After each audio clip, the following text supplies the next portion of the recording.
All right, welcome back to another episode of the Pierce Dispatch, everyone. I am joined today by the Pierce Regional Vice President in the Mid-Atlantic region, Rich Holzman. Thank you for joining me. Thank you so much for including me. Now, Rich, you work at Pierce, but before that, you were in the fire industry as a firefighter. Can you tell us a little bit about that? I had a fantastic career with Montgomery County, Maryland. Started out over, at this point, 37 years ago in Montgomery County, rose to the rank of assistant chief with the last role running our fleet section, and have been with Pierce now for 10 years. And so, in the Mid-Atlantic region, would you say you sell a lot of tillers? Absolutely. Given all the things we build, this is some of the favorite projects that I like to be a part of. So I call the apparatus a tiller. Should I be saying tractor drawn aerial, TDA?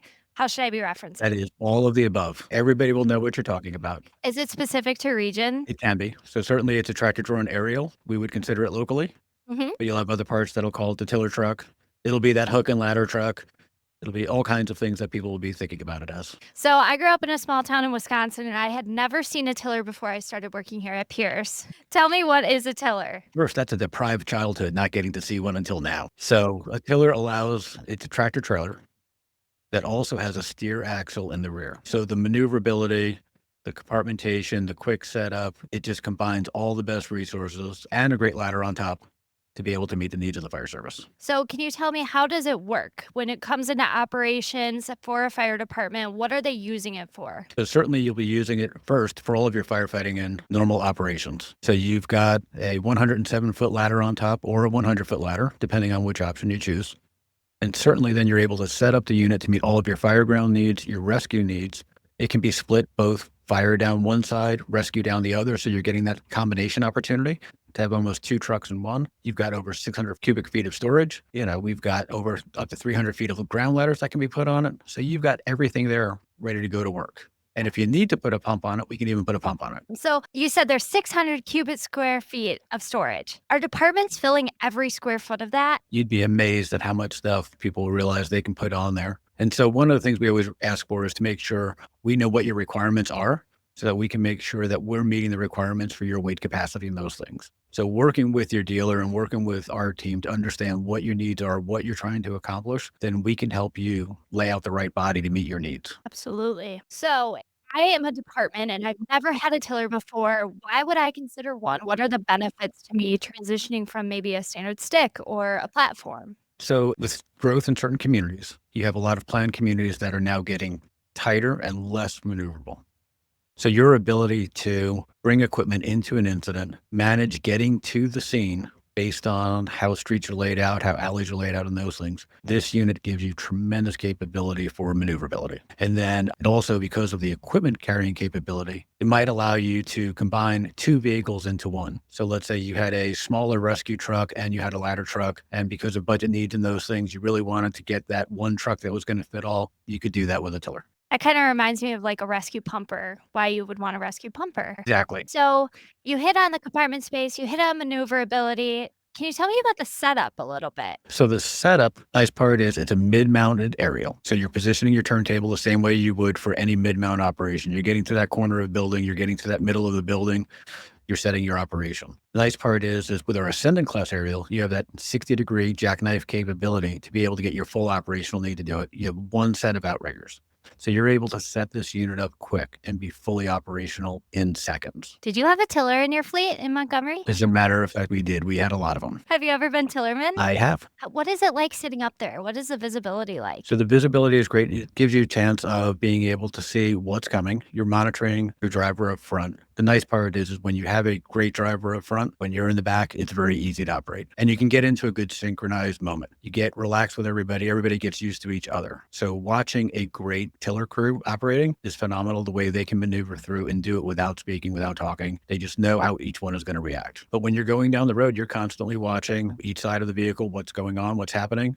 You're watching behind you or next to you so that if you have to maneuver over to block a lane, you're able to do so to make things easier for the crew up front. And also for coming up on an accident, if you're planning on blocking, you can actually start moving that trailer over and be sliding up, crabbing up to the incident to then be able to provide that lane prevention. Sure. I've never seen anything like it when a tiller starts to crab walk. It's wild. And to think about the capability once you get onto scene, or maybe even when you're in that tight area, like you mentioned earlier. As you're moving through an old downtown, you take areas that have been developed for hundreds of years, where they have old tight streets, that ladder truck can maneuver through and get you where you need. One of the other things I wanted to bring up when we were talking about the Tillerman seat is I noticed new configurations when you're looking down on the driver's side and the officer's side. There's configurations that people are speccing where they are almost cutting out part of the truck so that they can see the wheels when they're parking and crab walking and setting up on scene. Are there any other features like that that you've been seeing by departments? So the one thing with any department that they're looking at is to make sure that they understand the operation and how they want to configure the unit. Because certainly you can do a lot of compartments all the way back, but depending on how you want to maneuver, we can actually narrow in the back a little bit to make it a little bit tighter. So as you're maneuvering through, it makes that maneuverability easier. Some people will have lights or mirrors to indicate where your axles are. So you're looking in those locations to see where your wheels are positioned, where your turning is going to be in those lanes. And is there anything you wanted to hit on more in terms of the lighter weight and having less wear or tear in terms of a tiller? So one of the advantages, especially with the ascendant class of aerials, is that they are stronger, but because of the material, it's actually lighter. So we can remove 2,000 pounds out of the vehicle. So that could put you then into a smaller rear axle on the tractor and being able to meet the needs of the growth. So then you're getting the appropriate braking power. You've got the right tire size, right weight capacity, and that helps you to manage your wear and tear, your fleet standardization, and all of your maintenance as well. So if you have the lighter apparatus, does that give you the room to add more equipment and tools on board, or are you wanting to keep it at that low weight? Well, again, it goes back to making sure we know what the customer wants to put on so that we're making sure we're managing that whole vehicle from number of people in the tractor to compartmentation to is it going to be used for rescue? Is it going to be used just for firefighting? Are they carrying shoring and other lumber materials and stuff like that? So wanting to make sure we've got the right weight capacity laid out so then we can get to the right axle configurations on all three axles. So could you tell me a little bit about the water flow on a tiller? So certainly if you have that pre-pipe waterway available, that allows you to get water on the scene very quickly.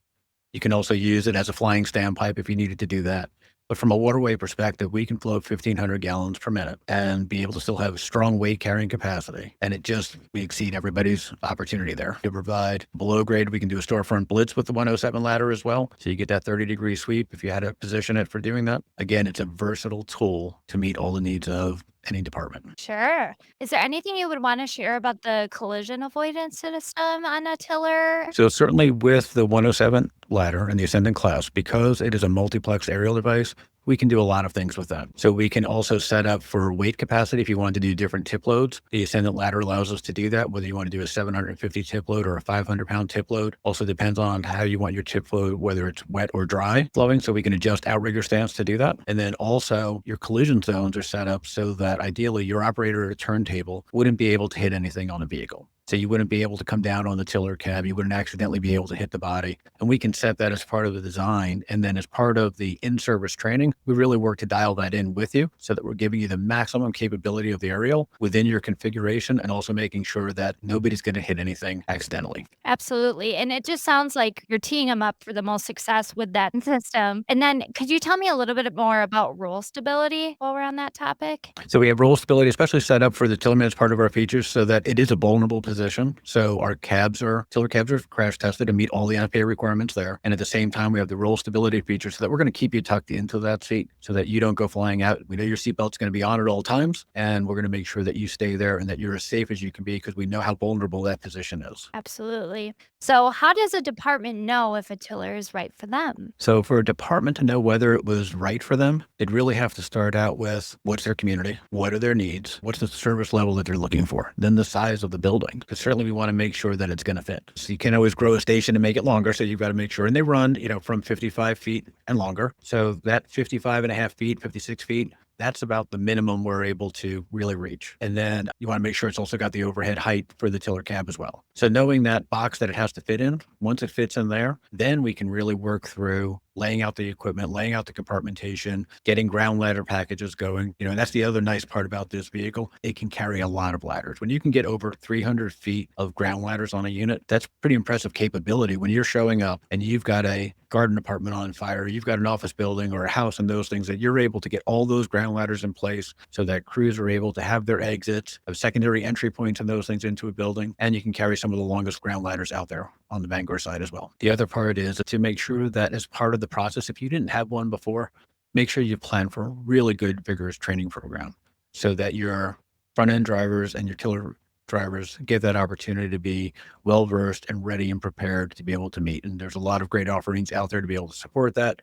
Your dealers can provide some great resources as well. And then, do you have any design recommendations or tips that you've picked up or thought of for department specing a tiller? So certainly it still goes back to what do you want to be carrying and what's that mission? Once we can lay that out, then it's really easier. But always take into focus that line of sight that the tiller person's going to need to be able to be driving and going down the road, that you want to make sure you're maximizing that opportunity. Figure out if you want quick throw ladders on the side or do you need that added compartmentation. The other part is anything that you stack on top of the trailer is only going to decrease that ladder's capability as far as being able to set up either horizontally or below grade. The other part we didn't touch on, just as a reminder, with that 107 ladder, don't forget we've got a 100-foot horizontal reach. Now we still offer a non-multiplex ladder available on tillers for people that really want to be comfortable with still having that old school aerial that they were really comfortable with, that they've had all their careers. So we still provide that direct hydraulic ladder, that'll give you great capability, still meet all your resources, and it's done on the same trailer design. So, final question. What are some of your standout, most favorite tiller builds that you've seen? Well, I know I'll get in trouble if I don't mention certainly Montgomery County. Montgomery County was a Pierce customer going back to 2005 with their tillers and has done tillers in '07, '08, and recently as well. So certainly I've got to make sure that I represent my old department as well. And that's some of the, prouder moments to be able to see coming out through here. But whether it's Prince George's County, Baltimore City, even City of Philadelphia, City of Charlotte recently delivered. So, and then seeing all of the tillers that are ending up in states that really didn't have tillers before. So seeing an increase in tiller use in places like South Carolina and Texas and other parts of the country that are recognizing the flexibility, the maneuverability, the carrying capacity and stuff like that. Tillers are becoming everywhere, which is fantastic because we've got a great product. Now, amongst the ones that you just mentioned, are there any commonalities or differences that set them apart? Well, each one is set up based on what that department requires. So a lot will operate with, their fire equipment set up on one side of the truck, the other side of the truck set up for that auto extrication, that rescue use and those things. That seems to be a pretty common way. When you get out even to the West Coast, some are set up to support USAR operations. Some will be also with a pump and tank so that they're able to support some immediate fire suppression needs as well. So it depends on, again, that area, what everybody's looking for and what the need is. And the nice part is we have a lot of configurations available to support. So, when people are deciding if they should have a pump or a tank, they're just going back to that operational question you keep bringing up? What's that operational need for that community? What goal are they trying to meet? And then with a tiller, you also have to be mindful of, you want to try to keep some of those wheelbases really short, especially on the tractor. That improves your maneuverability so that you can manage your overall length. As you start adding in longer front bumpers, bigger vehicles, more compartmentation on the tractor, putting that pump in, putting those tanks in, you can expand out that wheelbase. And so you really have to be mindful of, again, what you're trying to do with the unit and how it's going to perform in your area. Absolutely. And do all tillers have a single or are there some with tandem Some will axles? have tandem axles as well. Depends on what might be needed for local weight requirements, local DOT requirements, and also just for weight capacity. Well, if anybody has any questions, I encourage them to reach out to their local Pierce dealer or even Rich. I'm sure he'd be happy to answer any calls that you may have. I love talking about tillers. Awesome. Well, thank you for joining me. I appreciate it. Thank you.